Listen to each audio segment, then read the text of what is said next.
I always look on the dark side of life. I assume no one's going to turn up, neither the D&D hardcore nor the general public, but it turns out they both like it.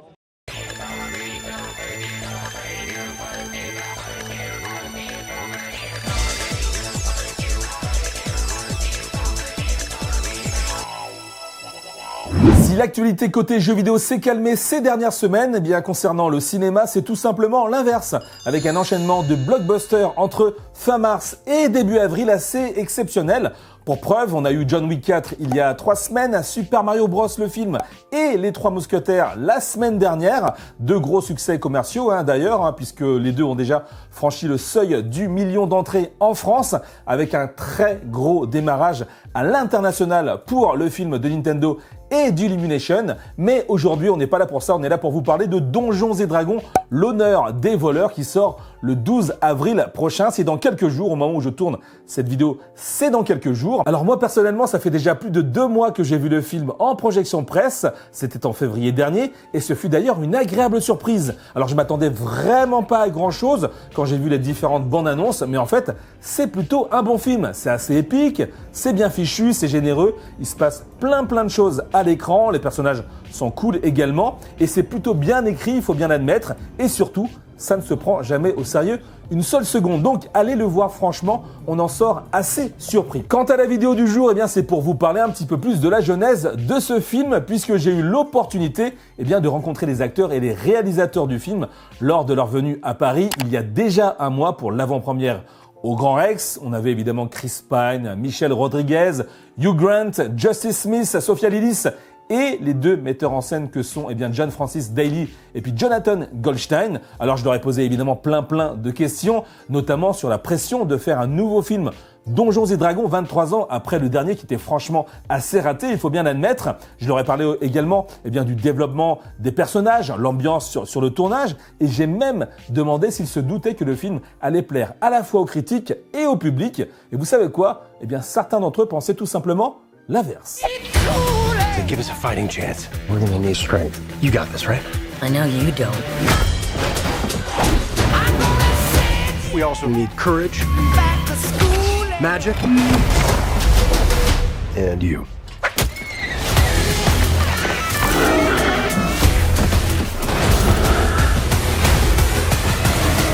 What is that again? It's an owlbear. Okay, first question, guys. The reception for the movie is pretty amazing. The reviews are great. And personally, when I saw the movie, I didn't expect to see so much things on screen. It's epic, it's funny, there's a lot of monster and action.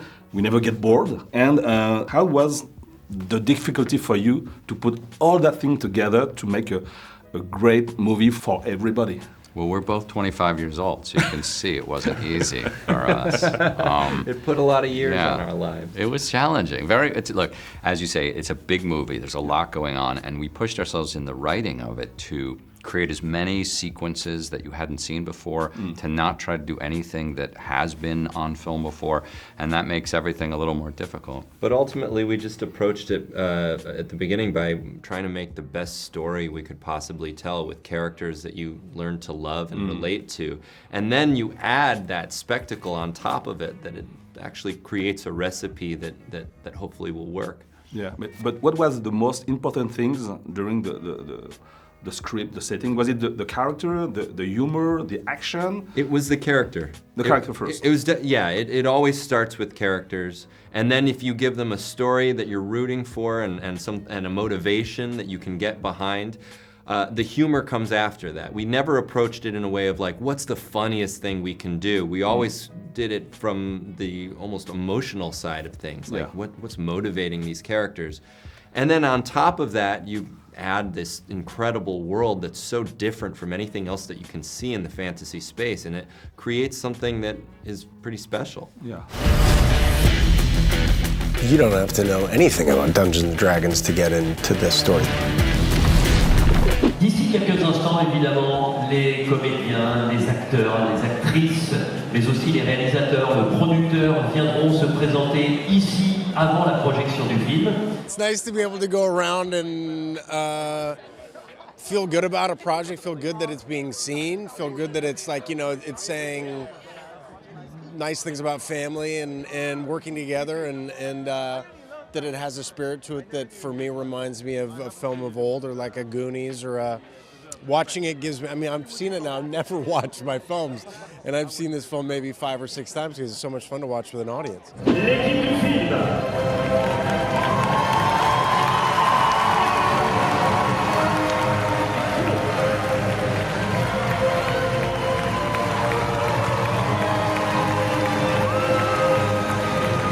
Personally, when I saw the movie, I didn't expect to see so much things on screen.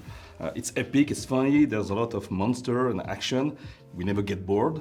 Did you already know during the movie set that you were at the heart of such a big blockbuster?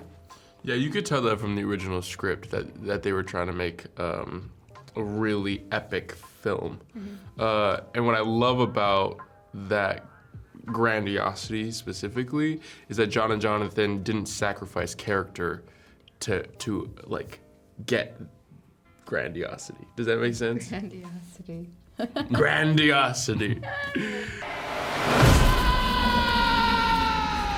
I'll go Lost. Let's go. Like they still delved into the nuances of each character, which is important because I think the audiences need a base point. They need something that they can relate to in order to enjoy the spectacle. Yeah. You agree with that? Okay. Yeah. Yeah. Okay, and correct me if I'm wrong, but I think this is the first time that you all play together with Chris, Michel, Reggae John Page, Hugh Grant. And there's a great atmosphere about this team. And in France, it was said that you were the guardian of the galaxy from the D&D universe. Yeah. You agree with that? Was it also good vibes, good giggles on set? Yeah. Who wants to You answer? said it the same way I did. Why are you looking at me like that? No, you're just funny. Yeah. Yeah. It's kind of the Guardians of the Galaxy of the D&D world. Is it? Yeah, have you not seen Guardians of the Galaxy? No. No, I've seen it. You don't have to lie. No, I've seen it. You didn't see the movie? No. I saw it. I saw it. She didn't see it. You I didn't see it. I saw it. I saw Which it. one?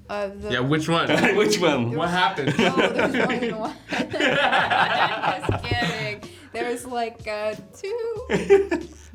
But I think what both these movies have in common is that there's so much humor infused in the story. Humor and Stop. music. There's no music in this one. There is music. There's music. There's It's music. actually really pretty music in Really this. pretty music. I actually really like the music. The in this score one. is beautiful. I like the score, the song they used for Holga's battle in the last bit. That song is so sick. Yeah, I know. I gets like me that hyped. one. Yeah, I can't wait for them to pull out the soundtrack. Yeah. C'est difficile de passer. It's difficult to speak after Mr. Hugh Grant. Excusez-moi, je parlais pas français. Comme là. Everybody speaks a little bit French. My God. That's literally the only word. So, Don't listen no. Hugh, do you want to do the translator for him? Anyone, we're here. In France, it was said that it was the guardian of the galaxy from the D&D universe. You agree with that? Look, I mean, Guardians of the Galaxy didn't invent the big budget movie that makes you laugh, but it was well done, and I'm flattered by the comparison. It is a group of sort of misfits who face very difficult odds and come out as winners in the end. But you know, and tonally, I think we share certain aspects to that, because that also is very serious, but very funny. Guardians of the Galaxy is similar to a D&D campaign in that it's this found family of misfits, people that are imperfect and have flaws that have to come together to do something greater than themselves. And that definitely draws parallels to our film, but also so many heroes' journeys that you see in films and television. Yeah. This ends now.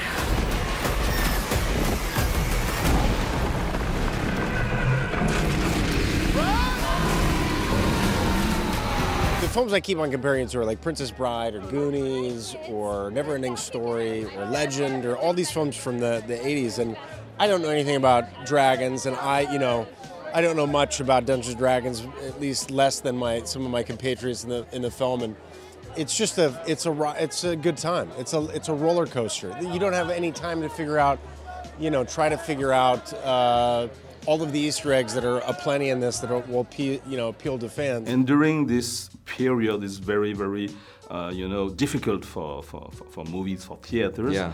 This kind of movie is made for cinema. Absolutely. Did you have this in mind? The whole time we were making it, we knew we had to appeal to theater goers because that's what it's designed for. You're supposed to see this on the biggest screen possible.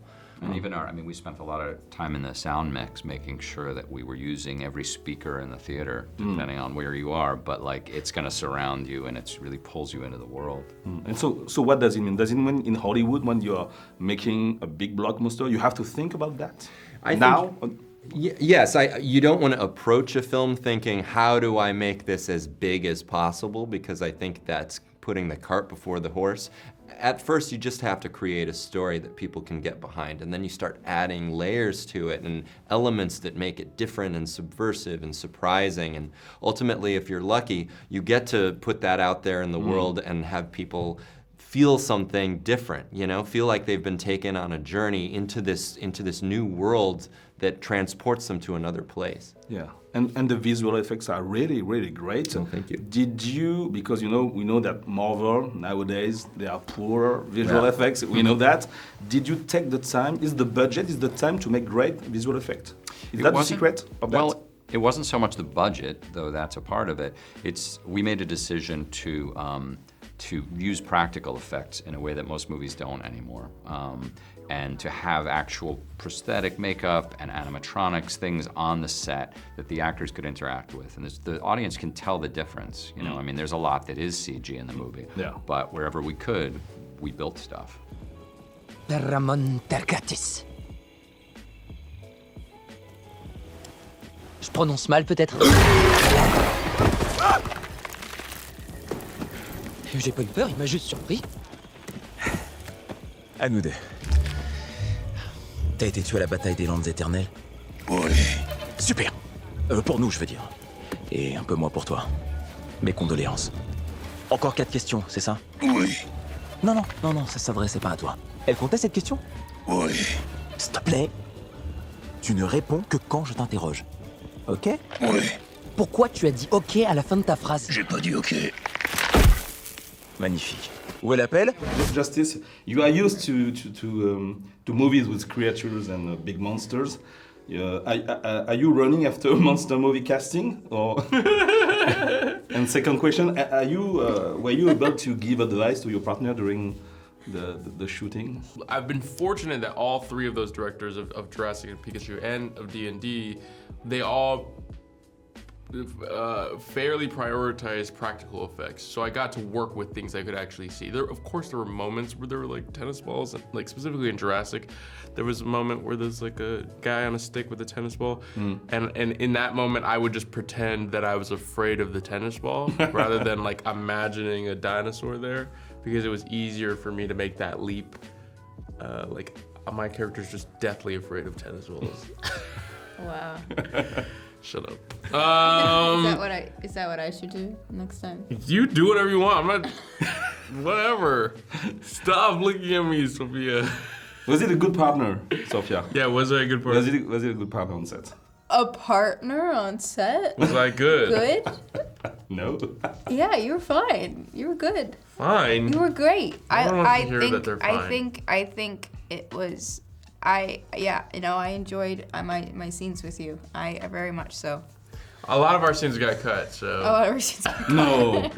Yeah, a lot of the scenes of just us got cut. Yeah. Actually, one of my favorite scenes that I did, we were in the Underdark. Yeah. And there was that scene, and he accidentally hits his head against something. It was so good. But he stayed in character, and I did too, but I did laugh at him. But it was actually a really cute scene. It worked so well. And I don't know why they cut it out. For time, I think. Yeah. It wasn't that important. It was important to our characters, but it wasn't that important to the story.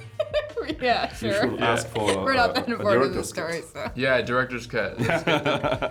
Simon is a sorcerer, master of magic. Ramon Tergatis. Dork is a druid. Changes shapes on the outside.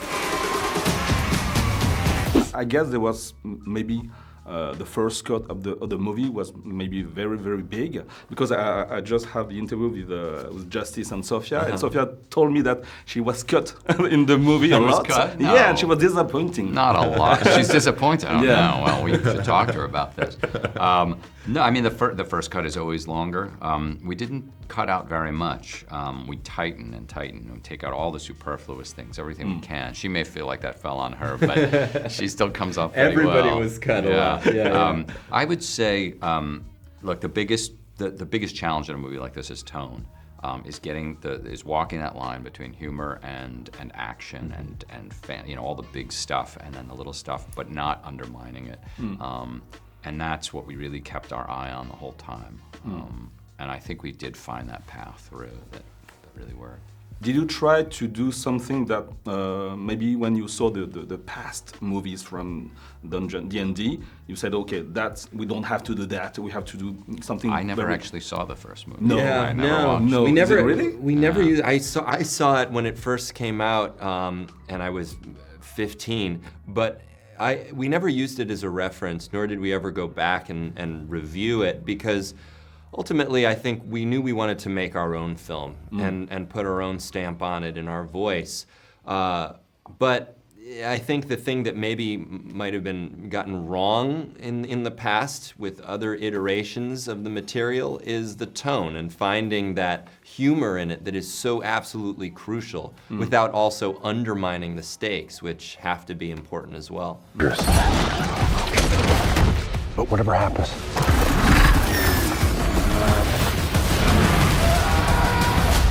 we'll be ready. Thank you. That's finished for me. That's a wrap for me. Thank you. Thank you very much. Thank you so much.